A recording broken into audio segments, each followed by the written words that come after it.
Hey folks, it's Ardwulf. Welcome. Today we're going to do an unboxing, and today's unboxing is of Operation Mercury, the Invasion of Crete. This is a game in the Grand Tactical series. The series designer is Adam Starkweather. The publisher is Multi-Man Publishing. The game designer here is Joseph Chacon. I think I'm pronouncing that right. I could be mistaken. So Joe, I apologize if I have mangled your name. So Operation Mercury. We have here the big 3-inch multi-man box. So it's a biggie. It is not a particularly cheap game, as kind of is the modus operandi for Grand Tactical Series games, but keep your eyes peeled for that.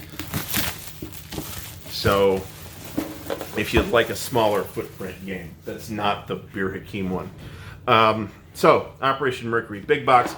I have seen, a buddy of mine's got a copy of this, and I have pawed through his, so I am not seeing this for the first time. But we have 4 10-sided dice.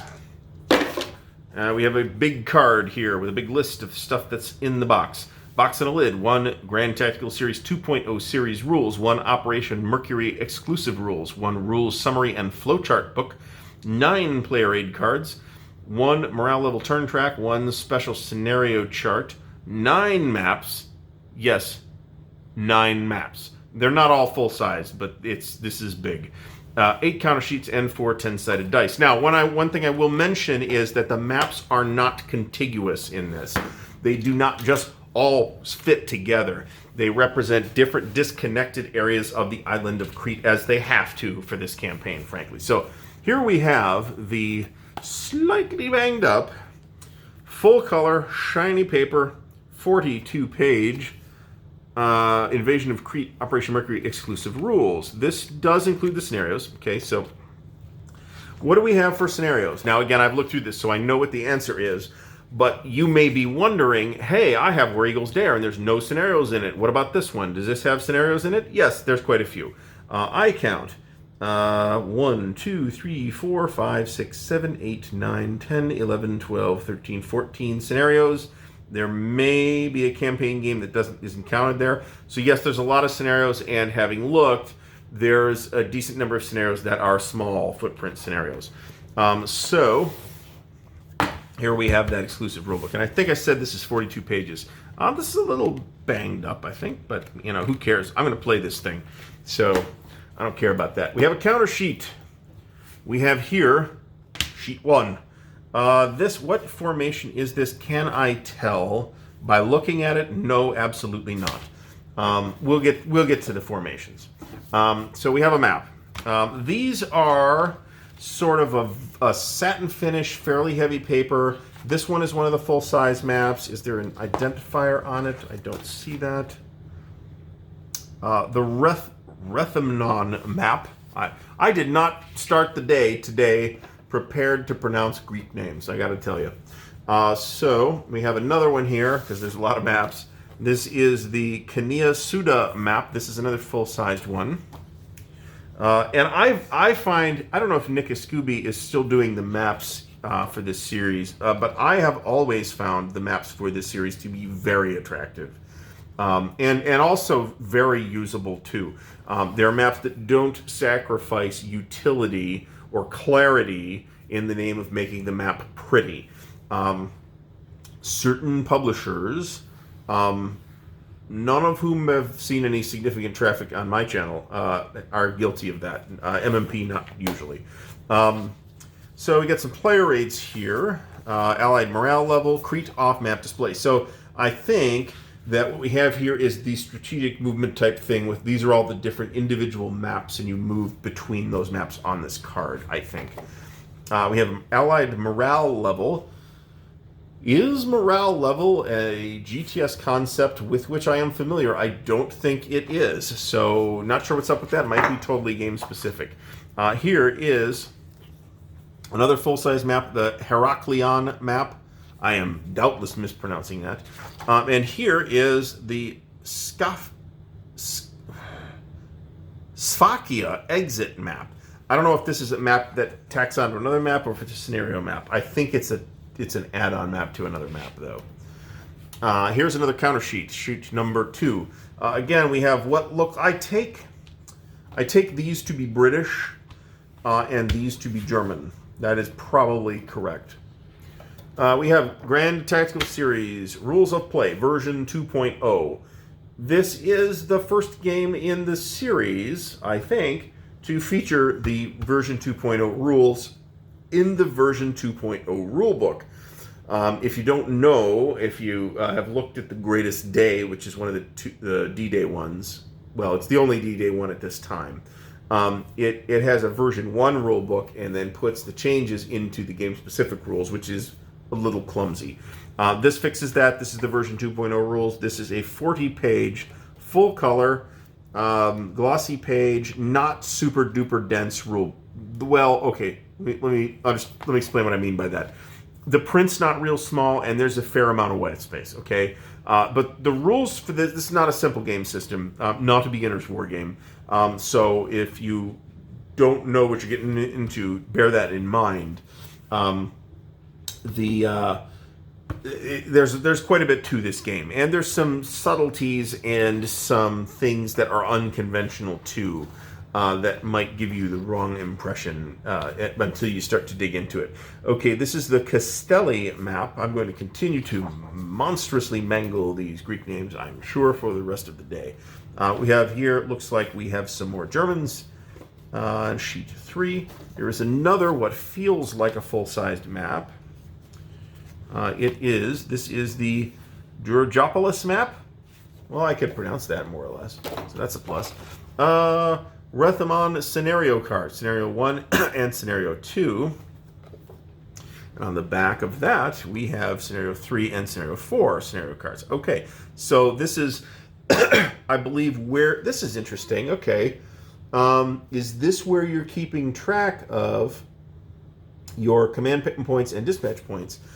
And is that because they don't have the cards for the individual divisions anymore, or is it because these are units that are below a division level? These are all regiments, brigades, and regiments and brigades. So I don't know. We'll find out in a minute, maybe? Let's see. Another counter sheet. Big game. Whoops. Get counters almost coming loose. This is sheet number 4. And again, we got more brown guys who I take to be British and blue guys who I take to be German. And some markers. Here's another map, the Malme or Malame or Malim map. No idea. This is another full-size map. If you haven't noticed, this is a large package. Here is a sheet of markers, system markers. These things are what? Rubble markers. I don't think I remember those from the Market Garden ones. Grand Tactical Series 2.0 Rules Summary. This is a 8-page little booklet that has flowcharts for some of the procedures in the game and a rule summary in the front. This is super duper handy. Just make sure you're not using this if you're not playing GTS 2.0, because we made that mistake and it messed some things up. So not anything irreparable, fortunately, but it was awkward. So here's a terrain effects chart. On the back we have the combat results table and some other tables. The tables that the game run on is basically just on here. It's not a table bloat game system particularly. Here we have some more system markers. Here we have another map. This looks like a half-sized map. This is the Rethamon. It is. This is the Rethamon small map. Very attractive maps. A lot of orchards. I take them to be olive orchards here. So we have here our cohesion hits. We do have paradrops here. This is, a German airborne assault. So here we start to get into the division displays. Here is the 2nd New England Division, the 5th Gebirgs Division, that's a mountain division. We have the 7th Flieger Division, Luftlande Sturm Regiment. So that's a Luftwaffe formation. Cree Force, this is some kind of British thing. Here is a card. This is like card stock. I'm keeping this. I'll use that for something. Here's some more maps. This is another one of those games that what drew me to it is my interest in the system rather than in the subject. Either one is fair for me, and I don't know a ton about this campaign, although I will mention that my very first war game that I ever played, this would have been about 1981 or something like that, 81, was Paratroop from S&T, and that game had the Crete airdrops in it. So I've played games on this subject, but it's been a while. So here's another map. Here's the Heraklion small map. Heraklion? I don't know. If it was ancient Greek, I might be more comfortable with it, actually. Here's some more markers. These are the improved positions and column movement markers and entrenchments on the backside. So it looks like this is all the formations. We got like 2 German divisions and 2 British or Commonwealth divisions. And then this other card, which includes... These might be quite small scenarios, actually. So these are for scenarios. That's interesting. Okay. So that might be all the formations you get, whereas the full-size cards are for the campaign. So there's a lot of stuff here. We're not even done. There's another play rate card, though. That's the last of it.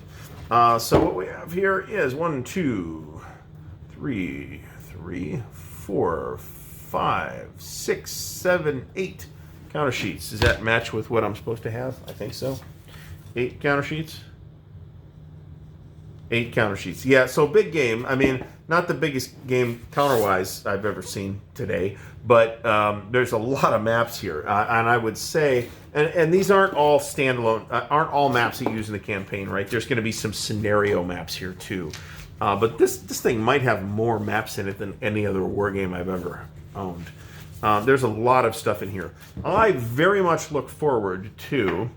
once we are ready to do it, moving on in our GTS play to Operation Mercury. This has been something I've had my eye on. This whole series has been something I've had my eye on for a long time, and frankly, it's a number of reasons kept me away from it. One was the terrifying price of most of the games. Another was the fact that half of the Market Garden experience is simply not available now because it is in the Devil's Cauldron. However, the Devil's Cauldron should come back at some point from Multiman, so there's that. If you want to hear more about that, by all means, leave me a comment. And if you've enjoyed the video, please give me a thumbs up. If you have additional questions, please leave comments and subscribe to the channel. I want to thank you for watching, and I will see you next time.